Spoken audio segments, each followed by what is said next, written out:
अस्सलाम वालेकुम दोस्तों। अगर आपके पौधों के पत्ते पीले हो रहे हैं, पत्ते मुड़ रहे हैं, पौधा आपका सूख रहा है, टहनियाँ सूख रही हैं और साथ में पौधों से पत्ते गिर रहे हैं, तो मेरे हाथ में हैं ये दो छोटे टुकड़े। ये एक ऑर्गेनिक फर्टिलाइज़र है दोस्तों। और अगर आप इसका इस्तेमाल अपने पौधों पे कर लेते हैं, जो बीमार हो चुके हैं पौधे, जो कमज़ोर हो रहे हैं या जिनसे पत्ते गिर रहे हैं, तो आपके पौधे दोबारा से हेल्दी हो जाएंगे और आपके पौधे दोबारा से अच्छी ग्रोथ भी करना शुरू कर देंगे। दोस्तों, अगर पौधे की मिट्टी सही तरीके से नहीं तैयार की आपने, या मिट्टी ख़राब हो चुकी है, मिट्टी के अंदर किसी तरह का कोई प्रॉब्लम आ चुका है, तो इस ऑर्गेनिक चीज़ के इस्तेमाल से आपके पौधों की मिट्टी ठीक हो जाएगी। पौधों के ऊपर फूल भी आना शुरू हो जाएंगे, फूल सूखेंगे नहीं, नई ब्रांचेज आएंगी और पौधा आपका दोबारा से लश ग्रीन हो जाएगा। आपका पौधा ना पत्ते गिराएगा, ना फूल गिराएगा, बल्कि किसी भी तरह का कोई भी पौधा है, सब्ज़ी वाला पौधा है या फ्लावरिंग प्लांट है या फ्रूटिंग प्लांट है, तो उनके ऊपर सब्जियां और फल भी बनना शुरू हो जाएंगे। दोस्तों, ये ऑर्गेनिक चीज़ क्या है, आपको कहाँ से मिलेगी, इसे कैसे इस्तेमाल करना है, तो मुकम्मल इन्फॉर्मेशन आपको इसी वीडियो के अंदर देने वाला हूँ, इसलिए आपने वीडियो को एंड तक देखना है। और अगर आप हमारे चैनल पे नए हैं और आपने अभी तक चैनल को सब्सक्राइब नहीं किया, तो जल्दी से भाई के चैनल को लाइक कर दें, सब्सक्राइब कर दें और बेल आइकन के बटन को प्रेस कर दें, ताकि गार्डनिंग से जुड़ी जो भी वीडियो अपलोड हो तो इसका नोटिफिकेशन आप तक पहुँच सके। तो चलिए दोस्तों, वीडियो को शुरू करते हैं।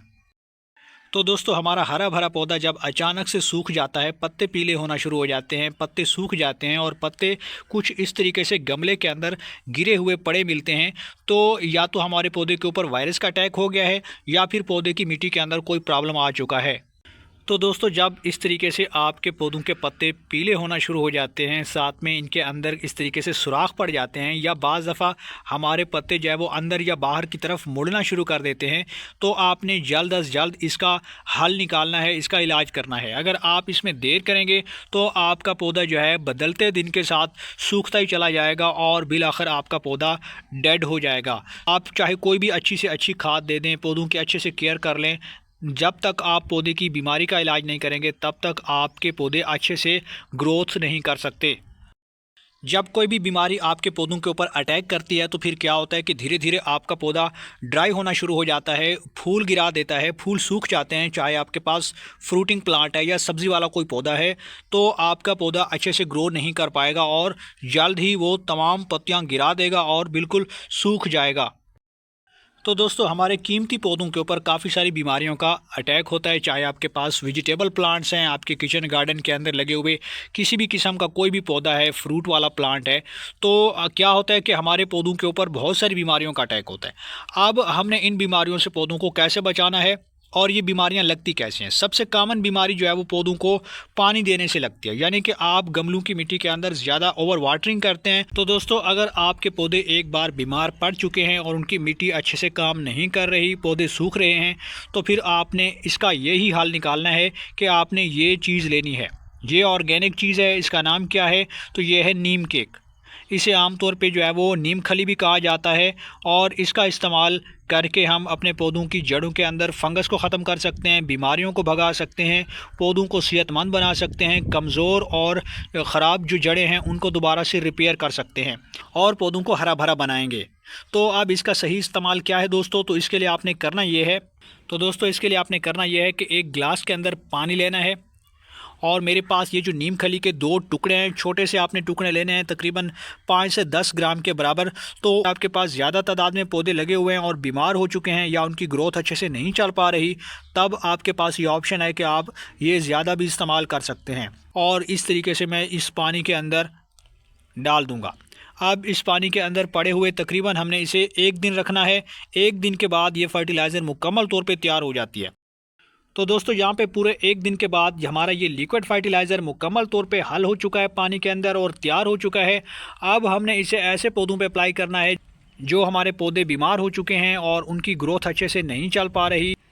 इस लिक्विड फर्टिलाइज़र को हम ऐसे पौधों पे अप्लाई करेंगे जो आपके बीमार पौधे हैं, जिनकी ग्रोथ रुक चुकी है और वो अनहेल्दी हो चुके हैं, उनकी मिट्टी ख़राब हो चुकी है और मिट्टी के अंदर बहुत सारी बीमारियां आ चुकी हैं, उनको ये कंट्रोल करेगा। इसका इस्तेमाल हमने 2 तरीक़ों से करना है। इसका पहला इस्तेमाल भी जानते हैं और इसका दूसरा इस्तेमाल भी हम जानेंगे। इसके लिए आपने करना ये है तो दोस्तों इस लिक्विड फर्टिलाइज़र को इस्तेमाल करने से पहले आपने इसे अच्छे तरीके से छान लेना है। किसी भी छलनी की मदद से कुछ इस तरीके से मैं इसे छान लेता हूँ, ताकि इसके अंदर जो पीछे सॉलिड पार्टिकल्स बच गए हैं, जो इम्प्योरिटीज़ हैं, वो अलग हो जाएं। आप देख सकते हैं ये सारी इम्प्योरिटीज़ जो है वो अलग हो गई हैं और हमारे पास साफ़ सुथरा जो लिक्विड है वो आ चुका है। अब इसका इस्तेमाल हमने कुछ इस तरीके से करना है दोस्तों कि इसका तकरीबन 4 से 5 ml जो है वो किसी भी बोतल के अंदर हमने डाल देना है। मेरे पास ये बोतल है, स्प्रेयर बोतल है, और इसके अंदर मैं तकरीबन 5 ml के बराबर ये लिक्विड इस तरीके से डाल दूंगा। अब इसके बाद आपने करना यह है कि इसके अंदर आपने थोड़ा सा पानी जो है वो लेना है और इसे थोड़ा सा इस तरीके से शेक कर देना है, ताकि ये इसके अंदर डिज़ोल्व हो जाए। ऊपर से एयर टाइट कर देते हैं और अपने पौधे के पत्तों के ऊपर इस तरीके से इसका स्प्रे कर देंगे। ये मेरे पास गुले कलगी का पौधा है जो बीमार हो चुका है और इसके पत्ते गिर रहे हैं, तो कुछ इस तरीके से मैंने इसे, अगर आपके पास पौधे ज़्यादा हैं तो आप ये लिक्विड ज़्यादा भी ले सकते हैं, लेकिन कभी भी आप इसे प्योर फॉर्म में इस्तेमाल मत कीजिए, क्योंकि ये बहुत ज़्यादा स्ट्रॉन्ग होता है और बाज़ दफ़ा ये आपके पौधों के लिए नुकसान भी कर सकता है। तो आपने इस तरीके से इसका स्प्रे कर देना है, क्योंकि काफ़ी सारी बीमारियां होती हैं, वायरल डिजीज़ होती है, लीफ कर्ल का अटैक होता है, तो इस लिक्विड के बाद वो थम जाएगा और आपके पौधे दोबारा से हरे भरे हो जाएंगे। तो दोस्तों हमारे पास ये पीछे जो बचा हुआ लिक्विड है, अब हमने इसका अप्लाई भी करना है। दूसरा तरीका ये है इसके लिए कि आपने ये, चूँकि काफ़ी स्ट्रॉन्ग है और प्योर फॉर्म में है ये लिक्विड, तो इसके अंदर मज़ीद मैं 2 लीटर पानी जो है वो ऐड कर दूँगा। कोशिश करें कि किसी भी पौधे पे अप्लाई करने से पहले आप इसे डाइल्यूट कर लें। जितना आप इसके अंदर पानी ऐड करेंगे उतना ये फर्टिलाइज़र डाइल्यूट हो जाएगा और तेज़ी से आपके पौधे की जड़ों तक पहुंचना शुरू कर देगा। तो दोस्तों यहाँ पे गुड़ाई हो चुकी है अच्छे तरीके से। अब इस लिक्विड का तकरीबन 1 से 2 गिलास यानी कि 1 लीटर के बराबर जो है वो इस मिट्टी के अंदर हमने ऐड कर देना है, कुछ इस तरीके से। तो इस तरीके से दोस्तों जब भी मैं ये लिक्विड तैयार करता हूँ तो अपने सभी पौधों को देता हूँ जो पौधे थोड़े से ढीले हो चुके हैं, जिनकी ग्रोथ रुक चुकी है, ऐसे पौधे जिनके ऊपर वायरस का अटैक हो चुका है, जड़ों में फंगस लग चुका है, तो उनके अंदर मैं फ़ी पौधा जो है वो 1-1 लीटर तक जो है वो इस तरीके से डाल दूँगा। इस तरीके से मेरे पास एक दूसरा पौधा है, इसके अंदर भी मैं ये फर्टिलाइज़र ऐड कर दूँगा। तो इस तरीके से आप ये फर्टिलाइज़र हर 15 से 20 रोज़ के अंदर एक बार जो है वो इस तरीके से मिट्टी के अंदर भी अप्लाई कर सकते हैं और पौधों के पत्तों के ऊपर इस तरीके से इसका शावर भी कर सकते हैं। तो उम्मीद करता हूँ कि आपको ये वीडियो पसंद आई होगी। वीडियो पसंद आई है तो वीडियो को लाइक कर दें, भाई के चैनल को सब्सक्राइब कर दें।